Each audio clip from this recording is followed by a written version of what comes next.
Hello and welcome to A Sense of Centerville in Washington Township, your place for stories about ordinary and extraordinary residents and places in the Centerville and Washington Township area. I'm Susan from Centerville-Washington History, and I look forward to hearing your story. Today, my guest is Wayne Markworth.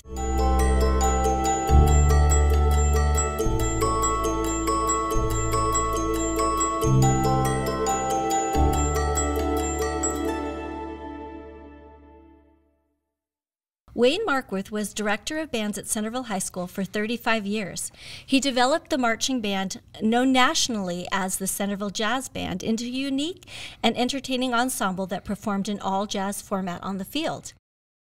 In 1992, they were the Grand National Champions. In 2000, he received the Centerville Education Foundation Teacher of the Year Award, and in 2005, he was selected as Grand Marshal of Centerville Americana Parade. He was inducted into the Bands of America Hall of Fame in 2007. Wayne is an active clinician, adjudicator, arranger, and trumpet performer, and president of the music and consulting business Shadow Lake Music. He is currently adjunct faculty at Wright State University and is the author of The Dynamic Marching Band, a textbook on marching band techniques. Welcome, Wayne. Thank you. Glad to be here. Yes, I'm so excited. You're quite famous in the marching band world, so I appreciate that you took the time to be here today. So where I want to begin is the beginning. Tell us how you came to Centerville. A long time ago, I graduated from college, Indiana University, in 1969. I grew up in the Chicago area, and when I graduated at that time, there weren't a whole lot of teaching jobs available, and so there were a couple in this area.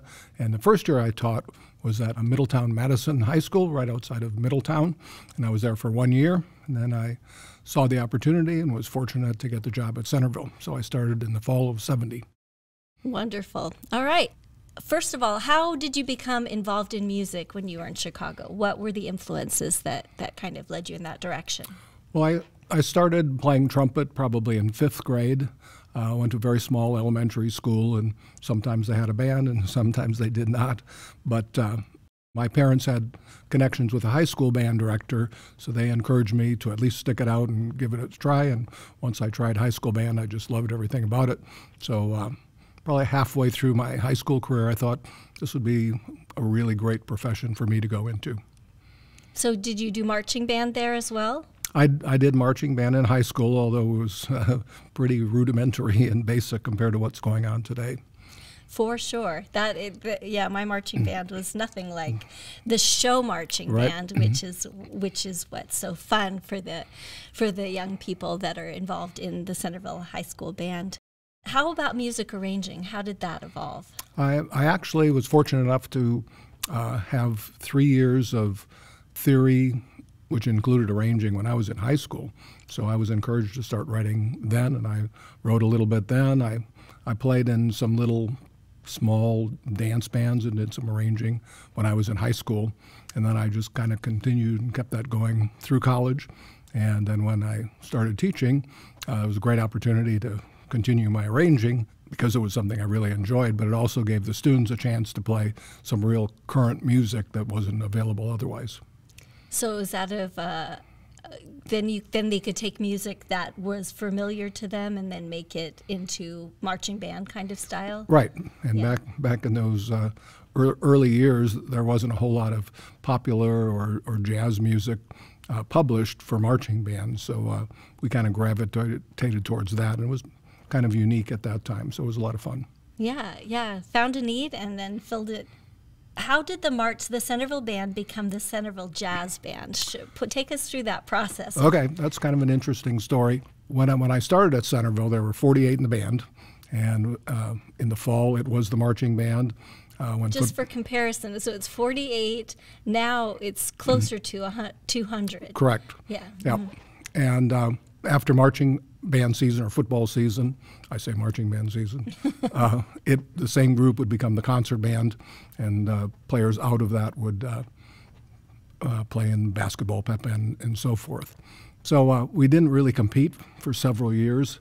I think 73 or 74 we started competing, and the band also grew real fast. I think it went from 48 to 64 to around 80, and probably within 6 years or so we were about 125, and then it gradually grew to around 200 when I was there. I retired in 2005, so when I was there, most of the time, once we reached those numbers, it kind of went from 190 to 210. So we started competing a little bit just on the local level, and 1984, a lot of the bands were kind of taking on a trademark or a style that was all their own. Some of the bands did a different Broadway show every year. Some bands did classical music, but no bands were really doing jazz of any sort.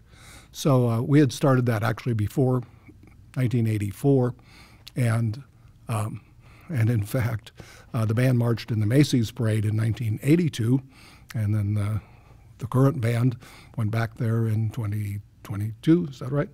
21. 21. So a few years later, but so prior to that time, we started doing one jazz kind of tune or jazz rock kind of tune because the students were really into it. We had several jazz ensembles at the time, and I recall that when we were in the Macy's Parade, we performed a Duke Ellington tune, Take the A Train, very well known. So we kind of decided as the various bands were getting a trademark that it might be a good niche for us to go all jazz. So we just took a big leap and decided to call ourselves the Centerville Jazz Band, just like that, and it stuck. And that same year we got new uniforms, and the same year we started attending the various Bands of America regionals and Grand Nationals. Yes, and it's still, the band really does have a following beyond Centerville. There's a lot of people that love the sound of the Centerville Jazz Band and the whole idea of it being focused on jazz. And we kind of went through, there's all kinds of jazz, and there's kind of old big band swing jazz, there's jazz rock fusion, there's a lot of straight-ahead rock has jazz influences. So we kind of went through a big band era for about 8 years, and then we did jazz rock. And for groups, people that might recognize some of these names, we played some Maynard Ferguson music, some Chick Corea music, and lots of jazz rock composers at that time. So we just kept evolving.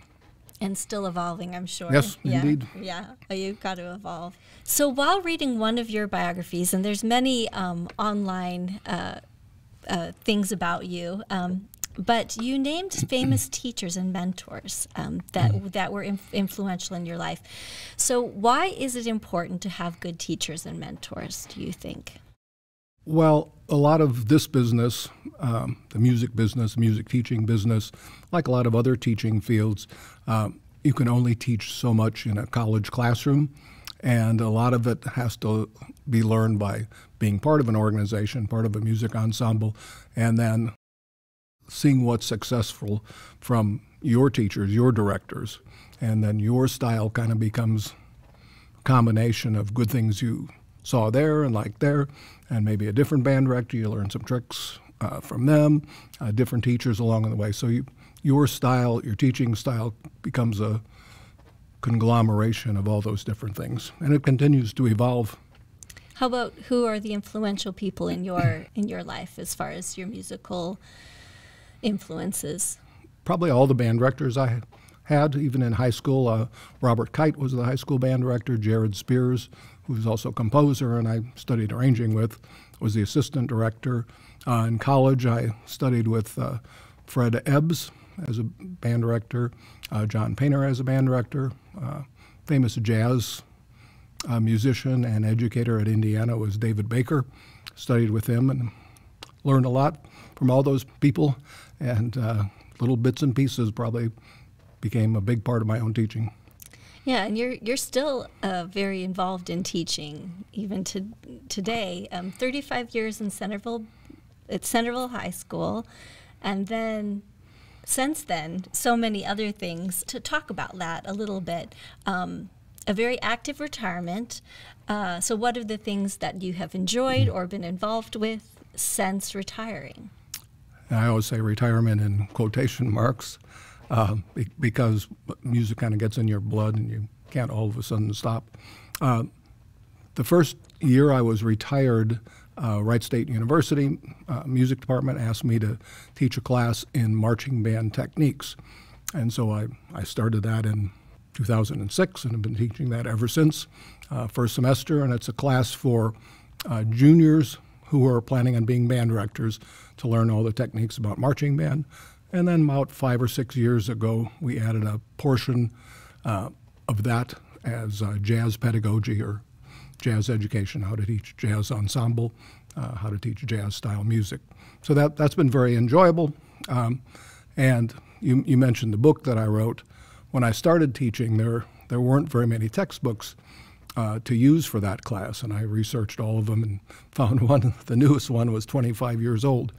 So like every band director, I had file cabinets and computers full of notes and papers that I used in my teaching. So when I started teaching, I used a little bit of that book and then started doing a lot of rewording and handing out lots and lots of papers. And by the end of the class, they had a notebook full of materials that I had pieced together, used in my high school teaching, abridged it, adapted it rather, to make it work for a college class. And I decided that this is a very difficult way to do this. It'd be better if I just put all these materials into a book.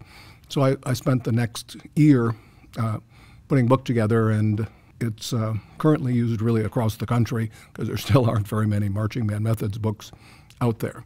And it's now an ebook, so I can make changes to that at any time, and it's updated. And so that's been a really enjoyable process and something a little different that I didn't do in my high school teaching career. So it doesn't sound like you had much of a retirement, because you retired in 2005 and then 2006 you're adjunct professor. True, but it's a little different being a high school band director, going from That's true. 8 in the morning till 5 in the afternoon, or 8 at night or 10, and doing all the marching band competitions on the weekends and so forth. So it's just a Monday, Wednesday, Friday class. But I did continue. Along that time, I got very involved in judging marching band contests, and some of the falls I was out almost every weekend. And for a while, for about 6 or 7 years, I judged some of the Bands of America regionals all over the country, and that was really enjoyable. So I kind of kept my hands involved and my brain involved in what was current in marching band, and I could relate that to the college students I was teaching.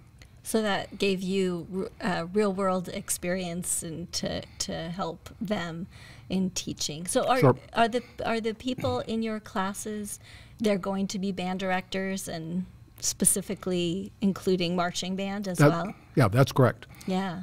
Wow. How interesting. It's just not something you have to have some kind of training. I guess Right. you just you didn't have classes in marching band when you went to school, so you just kind of learned it on your own, I assume? Well, a music education major who's going to be a band director will study their main instrument. They'll play in bands and orchestras and jazz ensembles, perhaps. They'll take music theory classes, and they'll learn how to play a little bit all of the instruments at a beginning levels, so they can go out and teach all the instruments, at least at the beginning level. And then they have some methods classes, this being one of them. They'll also have a concert band methods class where they talk about that aspect, probably a beginning band methods class, and so forth. But when I was in college, it was just a band methods class. So I think we spent 2 weeks talking about marching band. So I just dabbled at it. And then you had to learn as you go. Yes, in the fire. Yeah, exactly. Yeah, and you figured it out, and it's been fun to reap the rewards of how that has changed over time.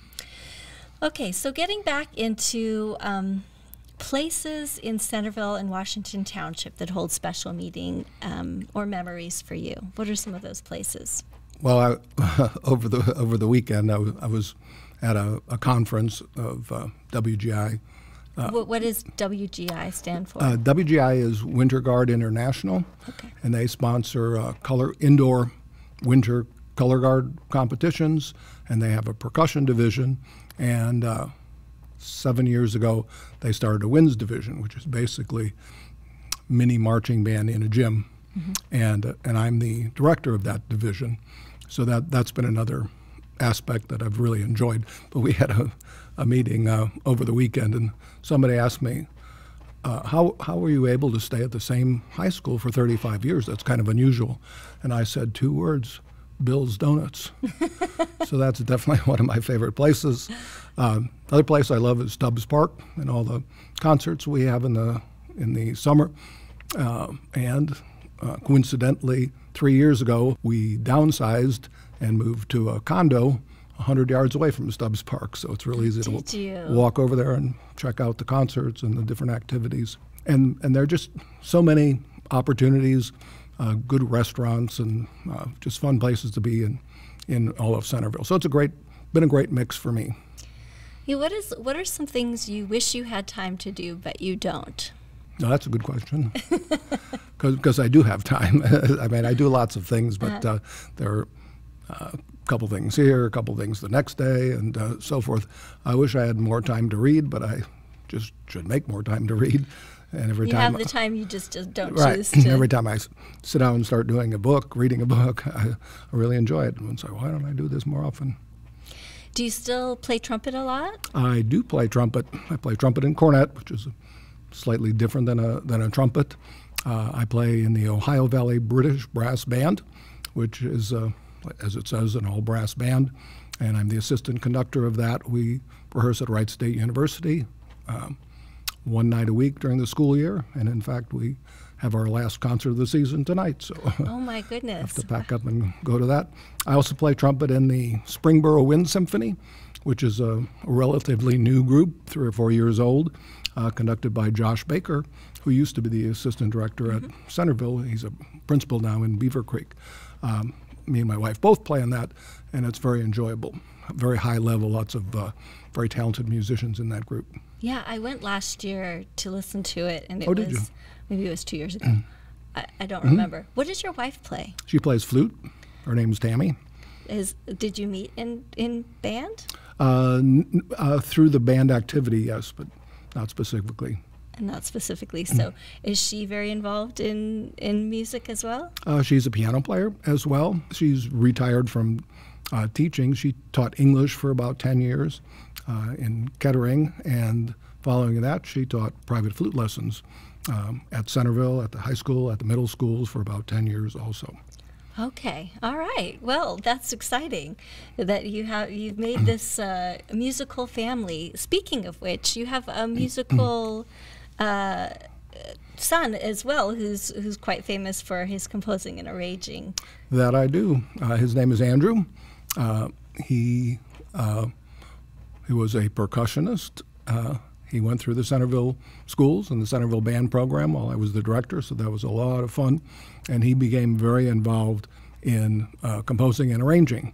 And when I retired in 2005, he became the Centerville director for 3 years. And then after that, he decided that his passion is writing music. So he now makes his career at writing music, arranging and composing, as I said. He still writes the marching band show for Centerville High School and the indoor drumline show. And he writes for marching bands all over the country, indoor drumlines, indoor winds groups.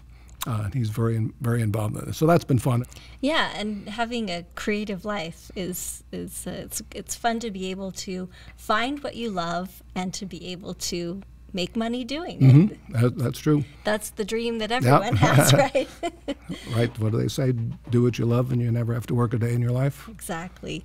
Does he live in this area as well? He does. He lives in south side of Centerville with his lovely wife, who was in the color guard at Centerville, Kara, and we have 2 grandchildren. Do they play band as well? Not yet. One's just finishing 3rd grade, the other finishing 6th grade. The sixth grader, Natalie, is very involved in dance. Probably a good chance we'll see her in the color guard. And Brady, going into fourth grade, hasn't quite decided yet. Yeah, for sure. They get the opportunity to decide. So why does this place feel like home to you? I've been here for so long. It truly is warm and cheerful. Centerville, I think the people are wonderful and funny. Some people know that phrase. Some people don't. It used to be on signs as you entered the town. I think it still is, yeah. Okay. Interesting. And I found out a couple of years ago that phrase was created by an ad guy who was a band parent in one of my early years. So, but I think it's really true. It's people are very friendly here. It's a great school system, great community, and it was the right fit for me. Yeah, and the right fit for me too. Is there anything else that you wanted to share? Any other stories about your marching band days at Centerville or time that you've spent here in Centerville?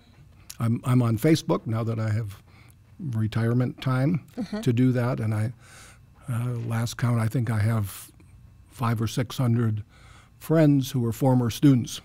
Over 35 years, you have a lot of students, but it's really fun to connect with them, to follow their successes and see what they're doing, and every now and then bump into a couple of them, and a few of them went into music and became band directors. That's exciting. Few others are performing on other instruments.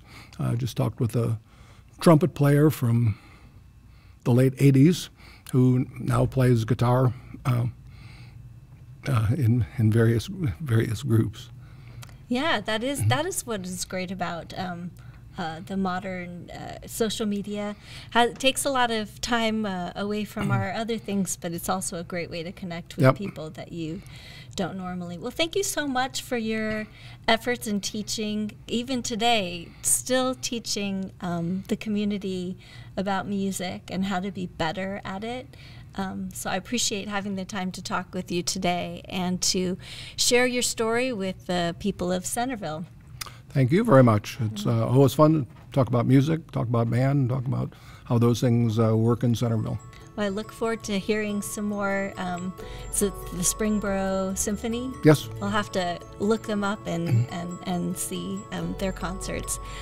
So thank you to MVCC for helping to produce this podcast, and also to my guest, Wayne Markworth. If you have an interesting story about Centerville or Washington Township, please contact Centerville-Washington History. Please also come visit our museums in Uptown Centerville Tuesday through Friday, 12 o'clock to 4 p.m. Follow us on Facebook and Instagram and watch for upcoming events at CentervilleWashingtonHistory.org. Thank you and goodbye. Bye.